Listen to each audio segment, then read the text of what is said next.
讲到这个马年呢，台股一直创新高，今仔收伫咧35413点，起712点，是有史以来起第8座。若讲到这台积电的股价继续破纪录，收伫咧2005块，加上前一天美股呢，这台积电的 ADR 也起4.25%，正做美股有史以来第8间呢，市值超过美金2兆的企业，也是全球市值规模是全世界第6大的。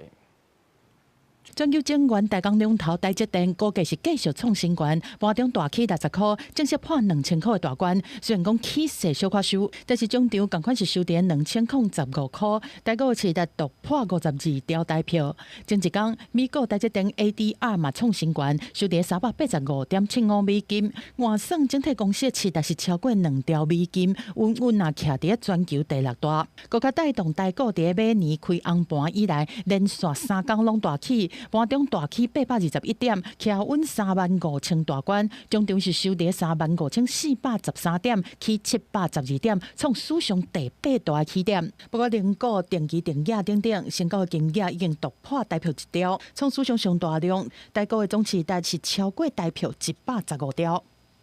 台积电，那么除了在2奈米呢是进入到爬坡期，每个月的1个月产能渴望从去年的3到4万片，来到今年的8到10万片左右。台股公起伫3万5，毋若股市真热，基本面嘛徛甲真在。台经院发布上新的景气的预测，强调今年的出口动能伫科技产业的制裁之下，整体经济表现是比之前预期的更较好。预估2026年的经济成长率会当对原本的坐视看5一直起到到7字头。